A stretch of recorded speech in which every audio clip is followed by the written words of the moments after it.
So here we are on the Sunday special with David Limbaugh, author of Jesus is Risen, which if true is bad news for me. We'll get to all that in just 1 second.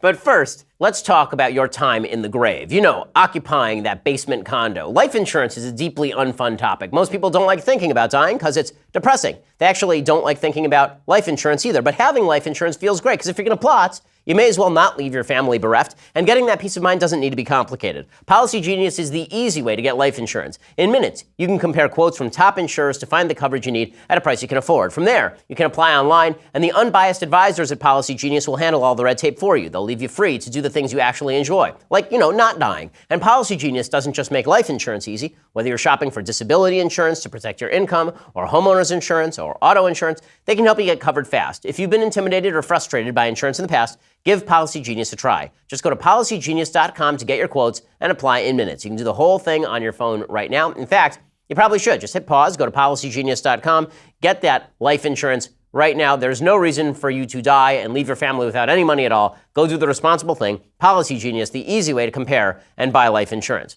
Well, David Limbaugh, thank you for coming. I really appreciate it. Thanks for having me. So for folks who don't know, and this means nobody knows because I haven't told the story before, the way that I got started in political commentary was at least partially due to David Limbaugh, who I met for the first time in person today. Yeah. So we have been talking and corresponding for legitimately 17 years. Yeah. And this is the first time we've ever met in person, actually. Yes. So the way that this started is I was writing a column for the UCLA paper. I applied to Creator Syndicate, which was your syndicator for your column. And I applied cold, and they picked me up. And then I had to get blurbs for the column so we could send it off to various newspapers. And I emailed you out of the blue, just some random kid. And I was like, can you give me a blurb for my column? You kindly said, sure. And then you said, and also, if you decide to write a book on college campuses, then I would be happy to be the agent for it. And I thought, okay, well, then I should probably go ahead and do that. And then I wrote Brainwashed. Yeah. So we have been friends for 17 years now. Yeah. And it's pretty amazing. It took us this long to actually meet in person. It really is.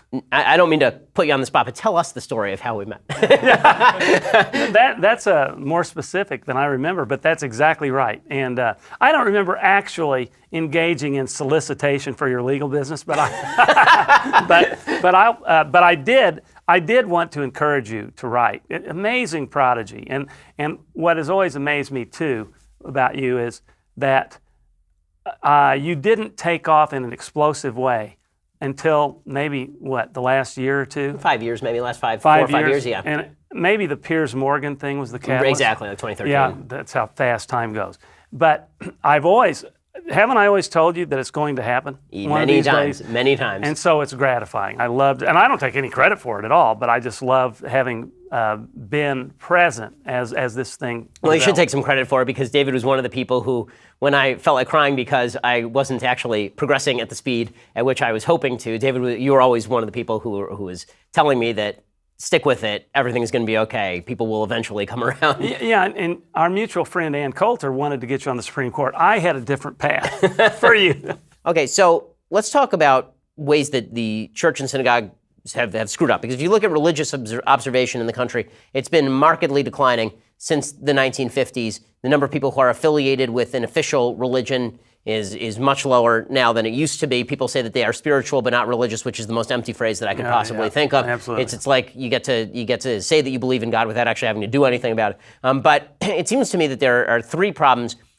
various approaches that have been taken, all of which have their problems. Approach number one is the approach that you mentioned, which is the let's have pizza and a guitar and come to church for the pizza and the guitar. And we won't talk politics at all. We will never threaten anything that you think about life.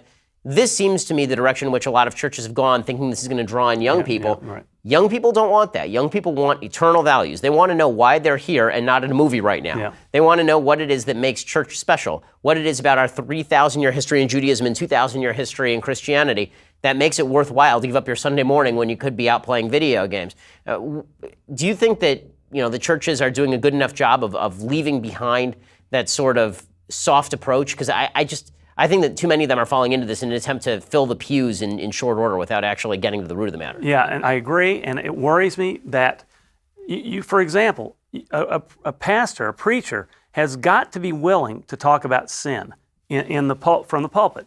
If he's afraid to turn people off, then he's doing a disservice. Now, I don't want pastors to inject politics overtly. I want them to advocate values that are consistent with the Bible and that may be consistent with conservative political values, but not do it in a political or partisan way. And I don't mean to do it furtively. I just mean preach the Bible and preach Christian values. But some of them are afraid and they stay away from these issues. I visited one church where the pastor said, right after Trump won, we're going to pray for the people who weren't in favor of Trump's. And I was so turned off by that, because what about, did they ever say that about Obama? And here's the thing. I don't want pastors to be political conservatives or political liberals. I want them to leave all of that out and just preach the gospel, preach the Bible. But some of them are afraid to do that. And even if they do get people in the door, I think ultimately they're not going to keep them in the way that they want to keep them because they're not going to fill them with what they need. So I think so we agree on problem number one. Problem number two is something you mentioned a little bit earlier, which is a feeling that you get from a lot of people who don't have a lot of familiarity with church, or maybe they do with the wrong churches when they're young. This feeling of incipient theocracy, the folks who think Mike Pence is going to reinstitute the Handmaid's Tale because he's a religious person, and they think back to their youths when they had a priest or a pastor or a rabbi who used to feel very oppressive. I think it's important for religious communities to point out, look, we're here to help guide you and provide you the social fabric so that you can do the right thing, but we're not interested in grabbing the reins of government and then cramming down our version of life on you, other than protecting life, liberty, and property. That's exactly right. And while you can look at world history and say, well, they did, that we did dabble a lot in theocracy and intermixing church state in that sense. But I think our framers were very clear. They wanted to prohibit the establishment of a national church. And the reason they wanted to do that is because they knew that if you have one church that's mandated, then you don't have religious liberty. They wanted religious liberty for everyone. And you can argue about whether it's ultimately about Christians and all denominations being whatever, but I don't care. The spirit of it is the same. As a Christian, I don't want to muzzle anyone. I want the freedom of religion and speech and association to be robust. And that's one thing, one telltale sign of the difference between libs and conservatives. Liberals are censors. Liberals suppress liberty. Liberals are intolerant. Conservatives and Christians are tolerant. We have nothing to fear from the marketplace of ideas. We just don't want people to keep us from saying what we want to say, such as we're seeing now in the social media. But I'm on record on this. I'm against theocracy. It's the worst thing you could ever do. We're not supposed to do that. Now, I think the Jews were supposed to do that in the Old Testament. God wanted to be their king directly. They demanded a king, and he ultimately gave it to them. But I think you would probably agree with that history. Maybe you wouldn't. In fact, I'd be interested if you didn't.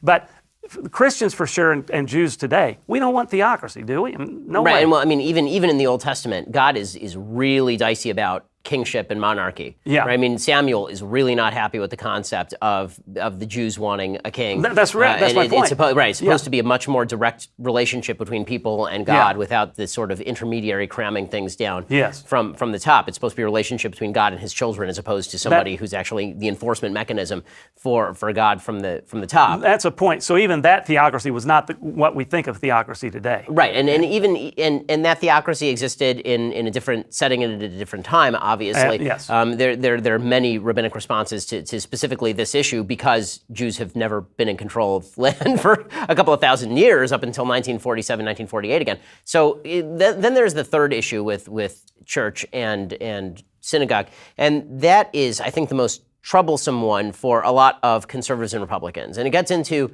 some pretty dicey political territory, which is, of course, what makes this fun. So that is, I see it a lot among young people, which is the feeling that, okay, so you don't want theocracy, and you have values that you're preaching.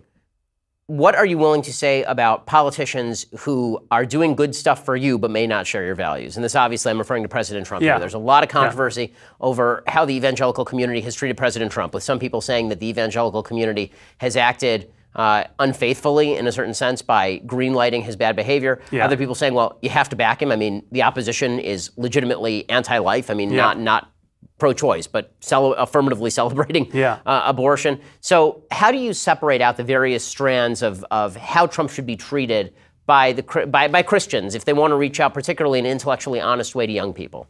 I think that obviously it was a dilemma going in, and for me, when I didn't support him during the primaries, and there are a lot of things about him I didn't like, as you well know. I see Trump as kind of the general in a culture war and in a war for our salvation of the country, secular salvation. I don't mean literally. I see the left is so crazy and so antithetical to our views and our vision of America that I applaud Trump fighting. Now, I don't like all the things he does, obviously, and I don't want to lose my credibility or intellectual honesty by defending things that he does that I don't think are right. But since he's been in office, as opposed to before, I don't see him misbehaving that much in terms, he doesn't, no sexual dalliances, none of that kind of thing. He hasn't been accused of any of those kinds of things. Everything that's come up is about what has occurred prior to his being in office. I think Trump, one of the reasons I was for Cruz and not for Trump originally, I didn't believe he was a conservative. And I think I was rational in believing that. When you look at his past, I don't believe I'm selling out by now saying I'm supporting the fact, the welcome fact that he has changed, or at least he's changed in terms of his policies, what we anticipated and what he's doing. He's governing, for the most part, as a conservative. And that's gratifying to me. His tweets, yeah, I don't like the tone of some of them, obviously, and you've mentioned some of them, I won't even say it, but I do like the fact that he's fighting. See, I think one of the reasons we have this problem, Trump is a symptom of, to me, we have a perception that the Republican Party wasn't fighting, that they were squishes, that they wouldn't ever fight Obama on budget battles, that they're always catering. Every time there's a compromise between Republicans and Democrats, the ball of socialism is marched a little bit incrementally down the field. You never see it go the other way when there's a compromise. It's only when we win and we force it down their throats. I mean, not force it, but we do it democratically. They force it down our throats, i.e. with Obamacare. So I see Trump as governing conservatively, and some of the things he says. Oh, let me say this. I know that you and I watch and listen to your podcast a lot. I agree with you 99% of the time. I think we have a different perception, though, about Trump. And this is what bothers me about never Trumpers.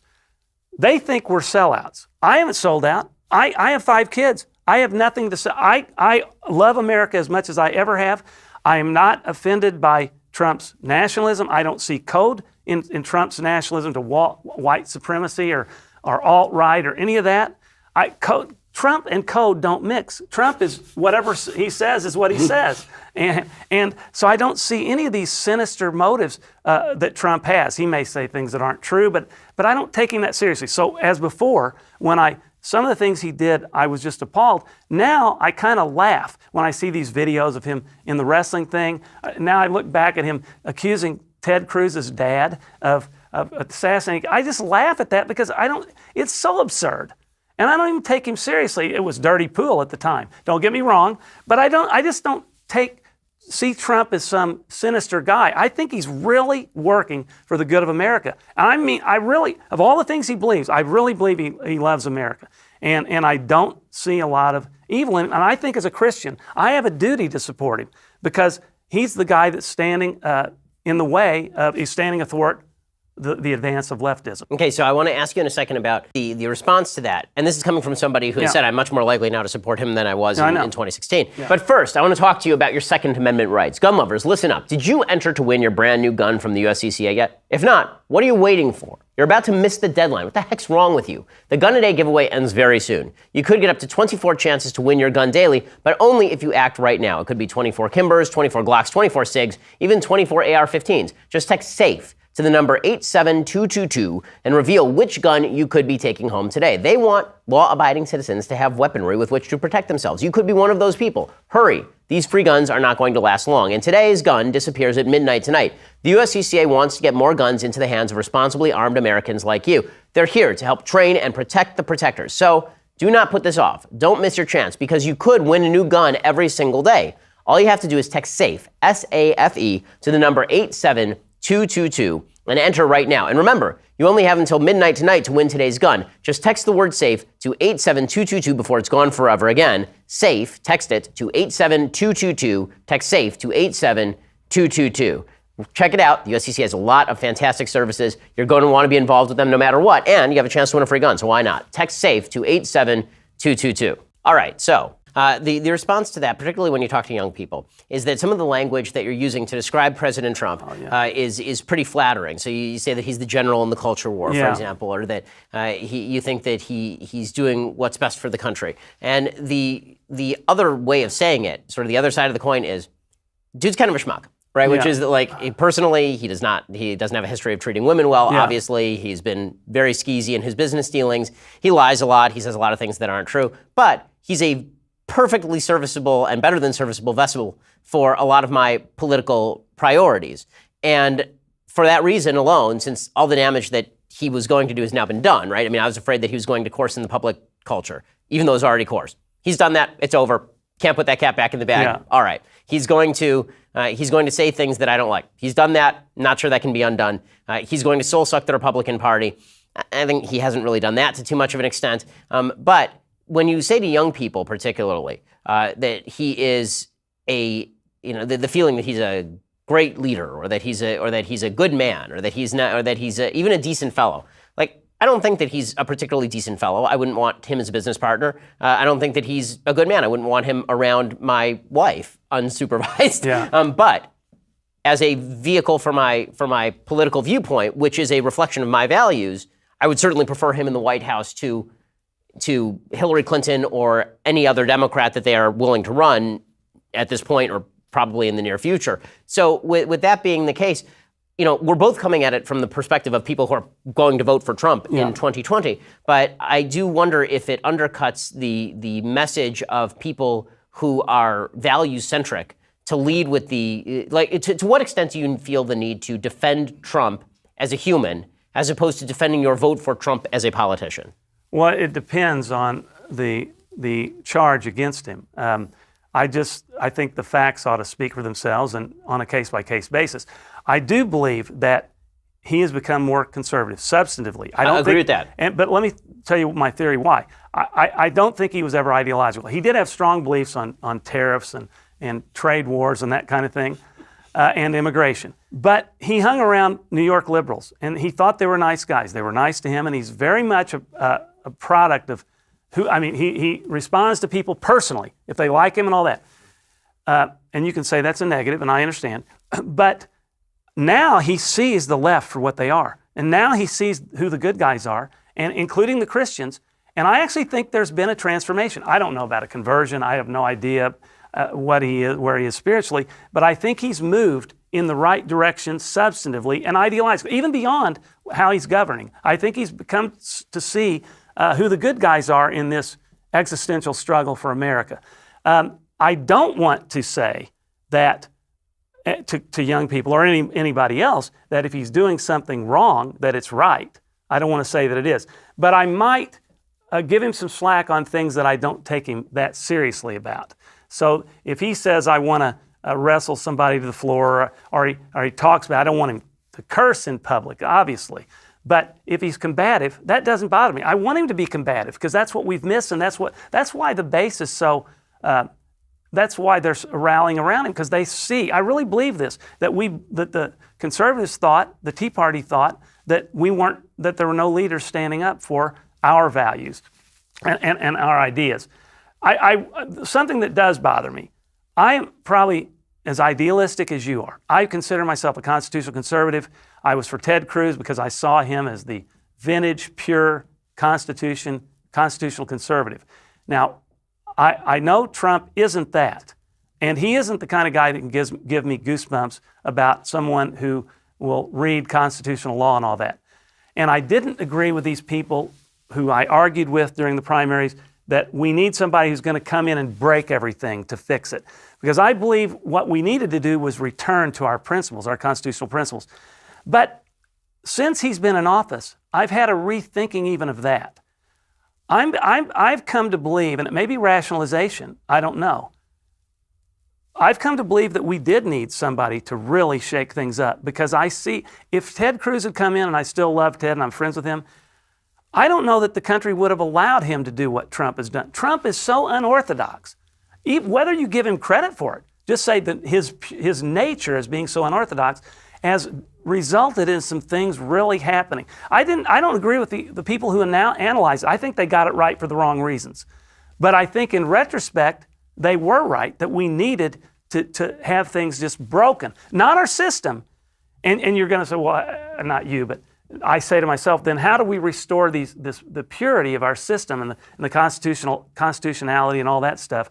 Well, I think we can look to him as honoring the Constitution. I don't agree with the people who say he's so authoritarian. Yeah, he likes Putin because Putin liked him. He might admire tough guys, but he's not doing anything that's a threat. In fact, the only thing he really did, the only executive order that he ever did that I thought was blatantly unconstitutional was when he reversed himself at the pressure of liberals on the border thing. Now, there are probably other examples. I don't fear him. I don't see that he wants to do any of that. And when he makes these statements, I wish I could be king, Obama said that stuff and meant it. I don't think Trump means it. So let's go back to this topic about President Trump shaking things up. So my view of President Trump shaking things up is I can name maybe one place where I think that no other Republican would have done it, and that is moving the embassy to Jerusalem. I think no other Republican does that. I think that he is so out of the box and so unorthodox a thinker that he thought, okay, there's no reason for this. Let's just do it. It's obvious that we should do it. Let's do it. I think even Ted Cruz would have had difficulty doing it. But in terms of shaking things up, I think Ted Cruz probably gets the tax cut. I think that Ted Cruz probably gets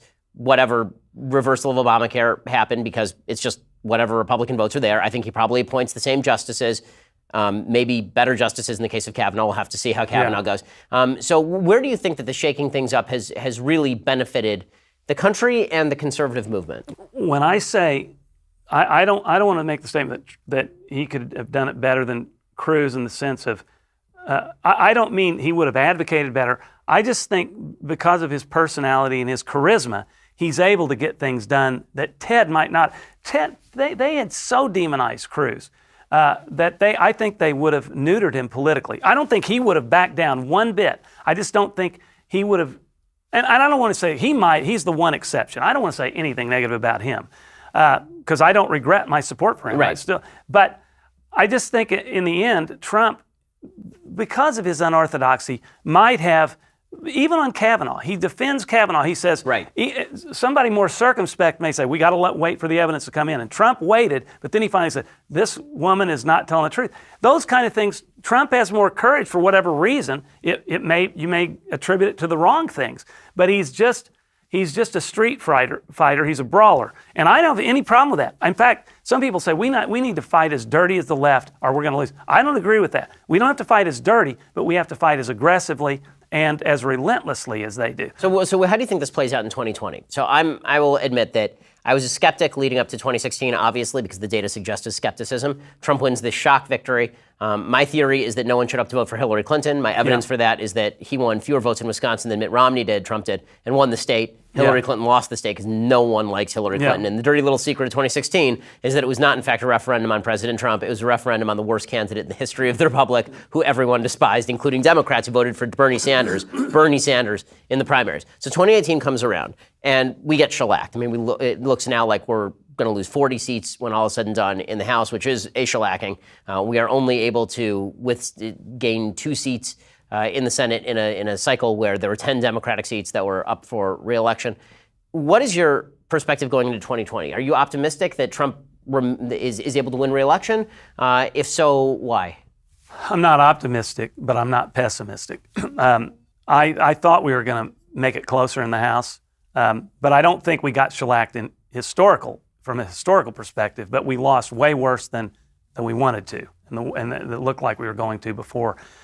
I do think that Trump has something that other people didn't have that contributed to his victory. He can really rally his base, and like nobody I've ever seen.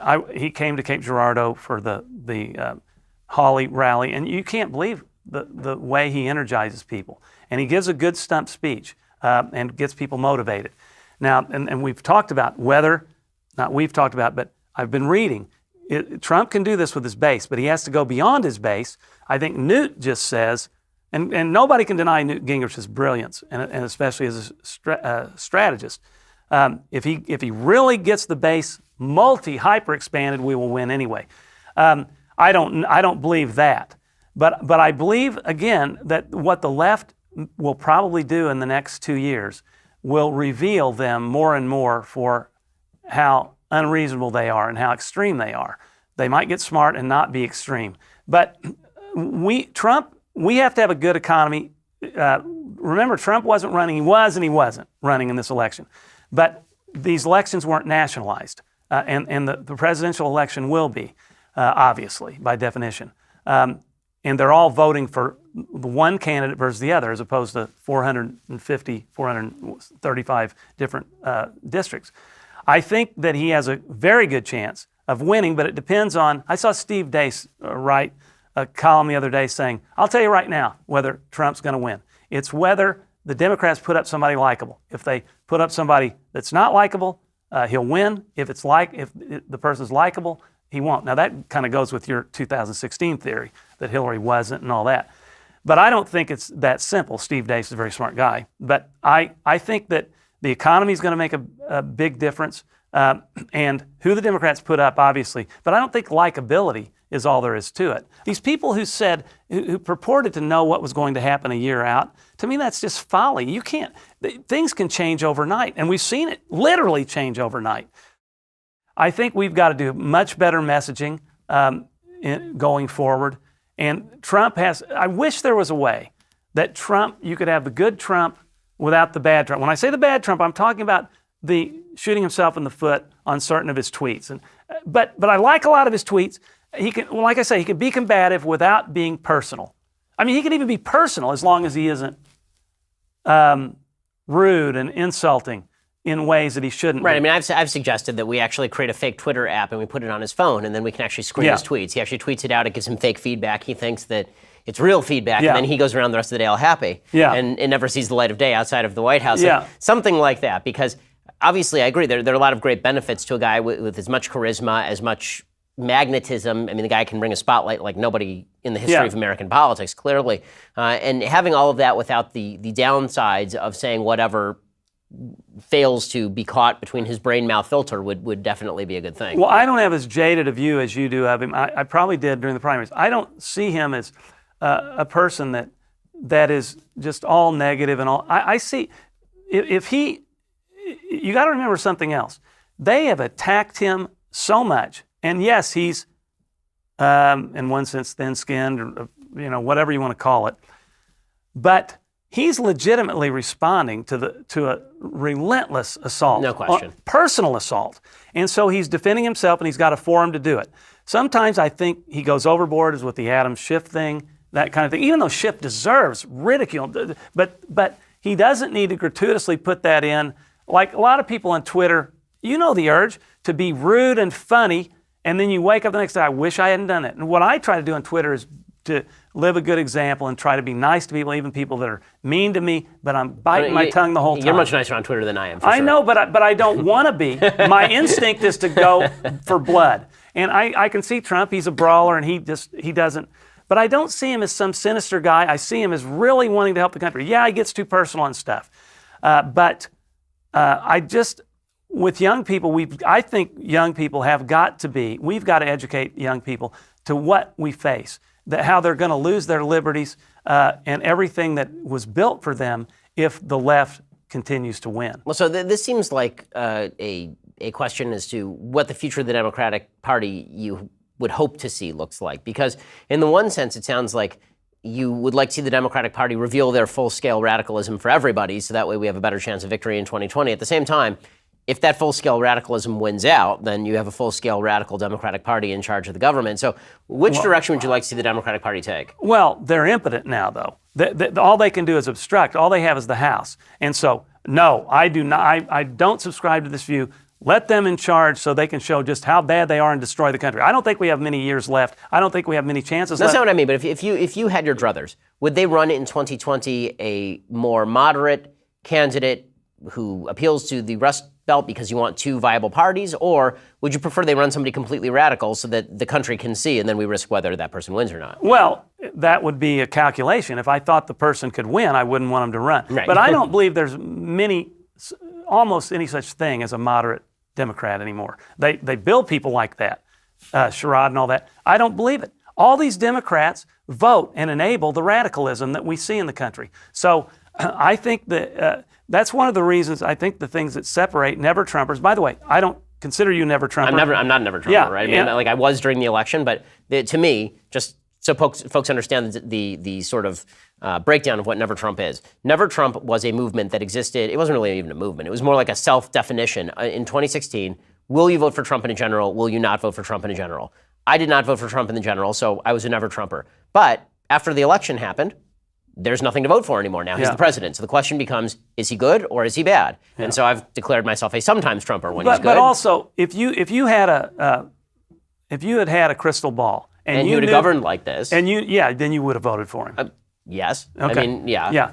The difference, our calculation is, I think that Hillary was so bad, and I think we're closer to the precipice to losing this country. I don't know about you, but I see Tom Nichols. I've been friendly with him on Twitter, but he advocated voting for all Democrats. Max Boot. These people are unhinged. I can't understand how you could be a conservative and advocate, because they think that if you do that, you'll ultimately bring the conservative part or the Republican Party back to its senses. I don't think we have the time, and I think we're already back to our senses. I don't think we've sold our soul. I think we are in a desperate war with the left to preserve America, and Trump's the guy leading the charge right now, and he's just the one doing it, and we're supporting him for that reason. But I don't think they see the gravity of the threat, the existential nature of the threat, and the immediacy, the urgency of it to the extent that I do. I may be wrong, but I don't see that we have a lot of time left. Okay, so I want to ask you in a second about your book, Jesus is Risen, which, as I say, contrasts sharply with the Jewish version of this book, Nope. Yeah. But I do want to talk about your religious writing. We'll get to that in just a second. But first, when the founders crafted the Constitution, the first thing they did was make sacred the rights of the individual to share ideas without limitation by the government. The second right they enumerated was the right of the population to protect that speech and their own persons with force. You know how strongly I believe in these principles. I'm a gun owner. Owning a rifle is an awesome responsibility. Building rifles is no different. Bravo Company Manufacturing, BCM, was started in a garage by a Marine vet more than 2 decades ago to build a professional-grade product that meets combat standards. BCM believes the same level of protection should be provided to every American, regardless of whether they are a private citizen or a professional. BCM is not a sporting arms company. They design, engineer, and manufacture life-saving equipment, and they assume that every rifle that leaves their shop will be used in a life-or-death situation by a responsible citizen or a law enforcement officer or a soldier overseas. Every component of a BCM rifle is hand-assembled and tested by Americans to a life-saving standard. To learn more about Bravo Company Manufacturing, head on over to BravoCompanyMFG.com, where you can discover more about their products, special offers, upcoming news. That's BravoCompanyMFG.com. If you need more convincing, go check them out at YouTube.com/BravoCompanyUSA. You can find out all about BCM and the awesome people who make their products. YouTube.com/BravoCompanyUSA. Okay, first let's start with your political writing, because you were well known for your political writing. You'd written a bunch of New York Times bestsellers on politics before you ever started writing about religion. What got you into writing politically in the first place? Regnery Publishing asked me to write my first book on the Clinton-Reno Justice Department. They saw that I had a column, and I'm a lawyer, and so I agreed to do it, having no idea what I was doing, and I started doing it. I mean, I started writing the book and studying to write the book, researching, and the more I researched, the more I floundered, realizing, what's this going to, the more I read about it, the less I think I know. I don't know how to organize this, and not to bring up Coulter again, but she told me, she was an author for Regnery at the time, and she said, just start writing, and all of a sudden your organization will be a byproduct of that. And I really think that was simple but profound advice. Once you start writing, you necessarily become organized, because you have to focus on what you're writing about. So what was your family like growing up? Because obviously, there's you're obviously very political. Your brother is Rush Limbaugh. Yeah. Your father was a judge, correct? My dad was a lawyer. My grandfather was a lawyer. My uncle was a judge. So we grew up as Republicans. My dad was a Goldwater conservative, very smart politically. He would hold court in our house. A lot of times our friends would go out and look for girls and all that, but other people's friends. Our friends would come to our house and listen to my dad pontificate. He was kind of Rush's predecessor, but he just did it in the living room. And so, what was it like to grow up in that house? I mean, people always say, it must have been fascinating around the dinner table. And the truth is, no, we just listened to my dad. We never talked, but we did absorb it. And in fact, when Rush first got into radio, I mean, he always wanted to be a radio guy. And that didn't surprise me. But when he started talking about politics, I couldn't believe how insightful he was and how knowledgeable he was, because he didn't talk about it that much. He moved away when he was 18 or 19, and we got closer the older we got. But he left, and once I first saw him make a speech at the Lions Club when I came to visit him in Sacramento, and he had a radio show out here, which was his forerunner to his national show. I go, man, he's like my dad. He knows all this stuff. I can't believe how good he is, how knowledgeable. So. But at our house, it was mainly we listened and we absorbed. So how did you move from political writing into religious writing? Because you've written several books on the Gospels and the New Testament and the historicity of Jesus. How did you move into sort of the religious space after writing all these New York Times bestsellers on politics? Well, the first book I tried was about the Old Testament. And this is, I think we've talked about this before, but one of the things that convinced me of Christ's deity is the Messianic prophecies. Obviously, Judaism doesn't accept those. We've laughingly discussed that before. But that kind of tipped me over the edge when I looked at the Messianic prophecies. I've always been a doubter. I believed in God, but I didn't believe in the God of the Bible. But it wasn't that I'd ever investigated the God of the Bible. I just negligently and recklessly rejected him without ever studying it. And so once I began studying it, and realized, or I came to the conclusion that the Bible's the Word of God, it kind of hit me like an epiphany, and I wanted to inhale everything I could about it.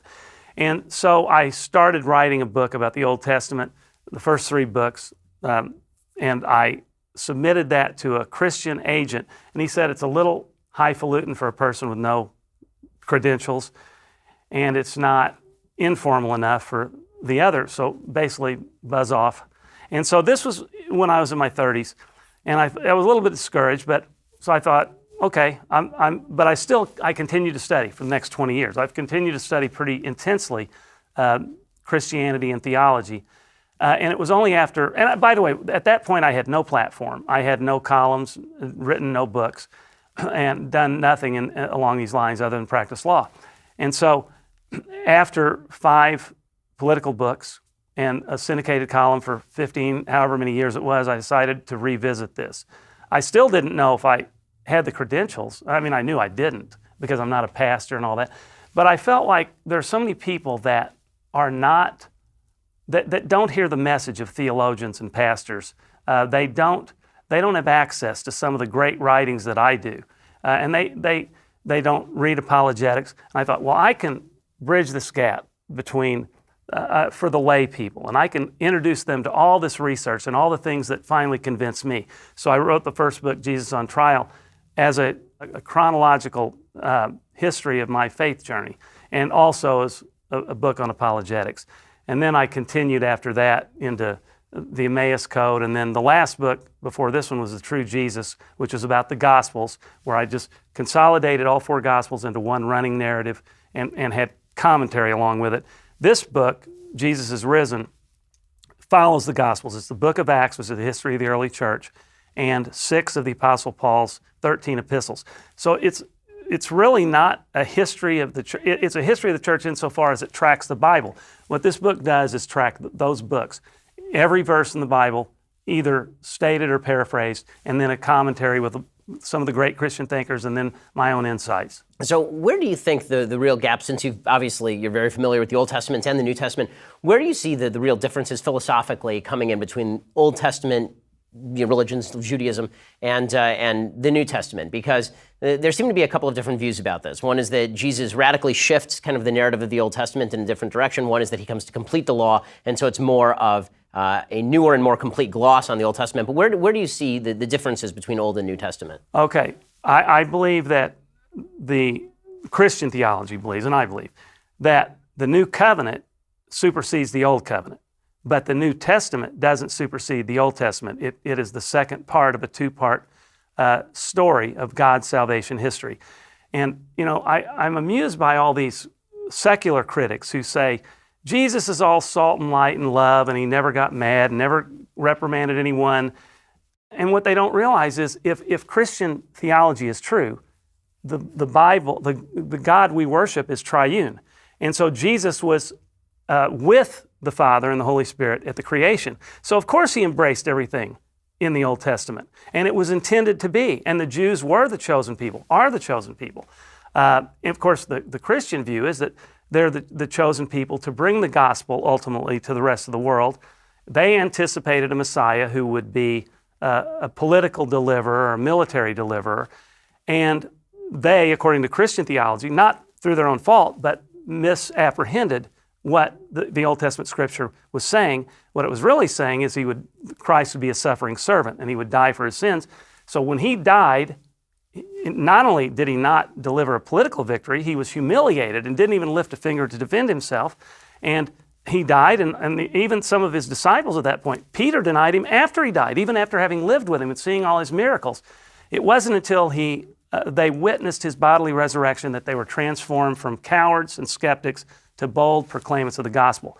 But I believe that the Old Testament is absolutely true, absolutely the Word of God, every bit inspired, and that there is total consistency. Now, as to whether the Mosaic Law is still valid, obviously the Apostle Paul talks about Christians not having to be circumcised and all that because it's about faith in Jesus Christ. It's not about works. But the Christian view is that it was never about works, and that salvation has nothing to do with works because we can't save ourselves. We're all sinners. And so you have to put aside your pride and put all your trust or faith in Jesus to bridge that gap between sinfulness and God's perfect sinlessness. So this is one of the descriptions I'd heard between Judaism and Christianity, is that Judaism is much more acts-based, whereas Christianity is much more faith-based. So one might say, okay, if you're a Christian, some people say, why is in Christ there's liberty? People say, get rid of your chains, you're a Christian. And then other people say, no, because you Christians are scolds. You have to live to a higher standard. Well, in fact, here's the difference. Christians believe that we do not have to follow the law as a matter of following them in terms of some strict requirement, but that when you're under the law of Christ isn't really a law. It's a matter of love and obedience, and you even hold yourself to a higher standard, supposedly. But we believe that you can't hold yourself that you can't fulfill the Ten Commandments on your own strength. It's impossible for any sinful human being, and we're all sinners, to live up to that standard. God can't allow sin in his presence, so there's got to be a way to cancel out that sin, and that's Jesus. But we don't believe that, I don't believe that all these laws have been eradicated. The Mosaic Law, in fact, all of them are still in force. They're still God's perfect laws. We still live by those precepts. There's a debate about whether we follow the Sabbath and all that, and that hasn't been reaffirmed. Some people believe, some people don't.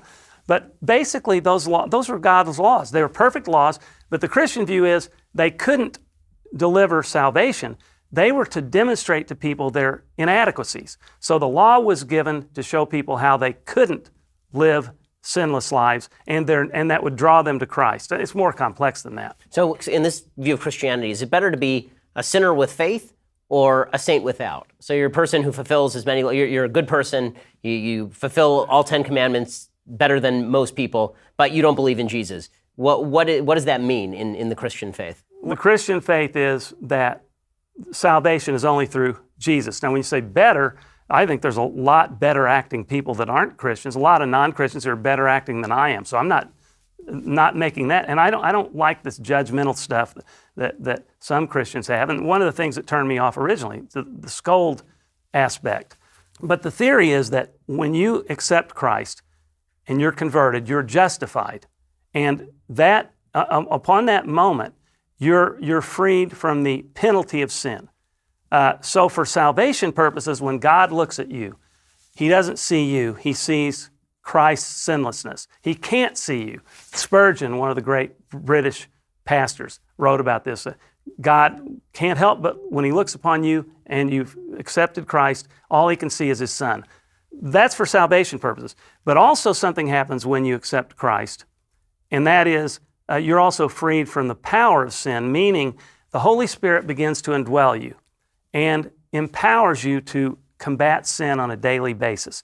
Doesn't mean that you will ever overcome sin as a practical matter, but you will become holier. You will become more Christ-like, more sanctified, the more you avail yourself of the Holy Spirit. And so you will become a better person in that sense, in an active sense, but you'll never be sin-free this side of eternity. I want to ask about a misapprehension that seems to be had by a lot of folks, particularly in the Jewish community, about the evangelical Christian view of Israel. The misperception seems to be the only reason that evangelical Christians care about the state of Israel and the Jews generally is because the goal is to get all the Jews back to Israel, at which point Jesus makes his reappearance, the rapture happens, and everything is great from then on in. But if it weren't for all that, then Israel, screw them. That obviously is inaccurate. I am particularly offended by that. First place, Christ was a Jew. Jesus was a Jew. That's indisputable. I believe we have a duty to love Jews, we believe that Christians derive their salvation through Judaism and through Jews. And it's open to everyone, by the way. It's not just open to Gentiles. It's open to everyone. I reject this notion, and I also don't understand it. And I know a lot of Christians who feel this way. This is a little bit different, but it's an analogous point. They want Jesus to come back. They want him to return. And I can't wait for Jesus to come back. I don't get that, because if you believe you're saved, and if you believe you're going to spend eternity with God anyway, what difference does it make if he comes back and exacts revenge on your enemies or whatever? I don't even understand that. But I believe that Israel is the Jews' everlasting possession. I believe in the Abrahamic covenant. I believe that it has not been eradicated. I don't agree with the covenantal theologians as opposed to the dispensationalists or whatever, who believe that the church has been substituted for Israel. I believe Israel is Israel. That land is theirs forever. And when I think about the Jews returning to Israel in 1947, 1948, that gives me goosebumps about the validity of the Bible and God's superintendence and sovereignty. That's just too unbelievable that happened, for God not to be behind it.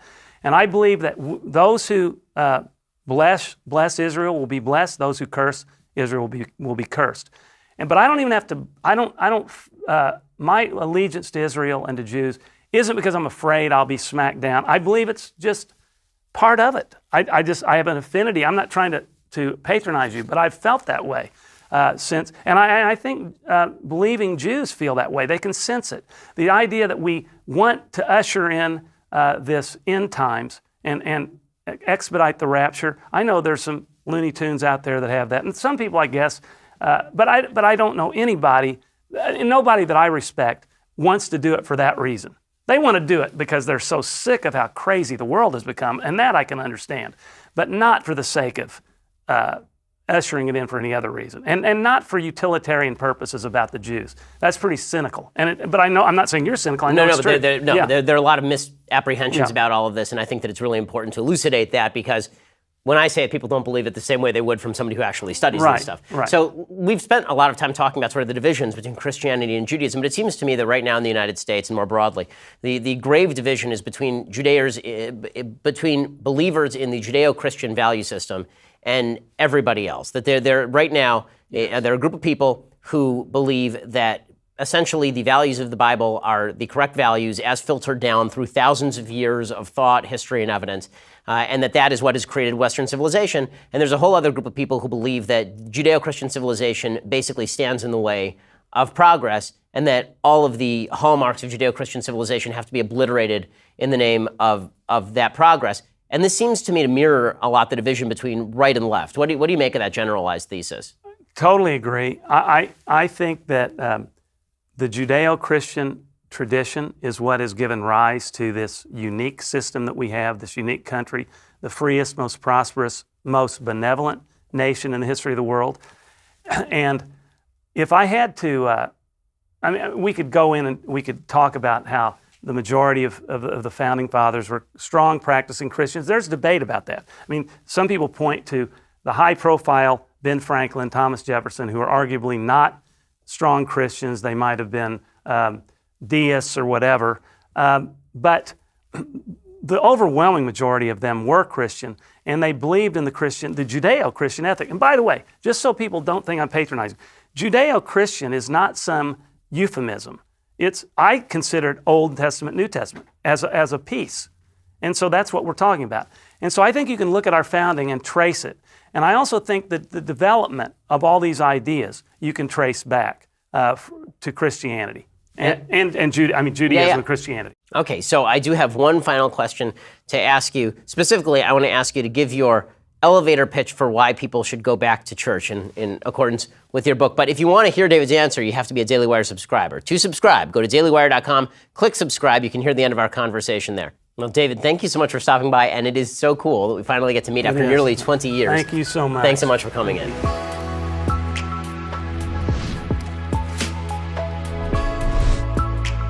The Ben Shapiro Show's Sunday Special is produced by Jonathan Hay, executive producer Jeremy Boring, associate producer Mathis Glover, edited by Alex Zingaro. Audio is mixed by Dylan Case. Hair and makeup is by Jesua Alvera, and title graphics by Cynthia Angulo. The Ben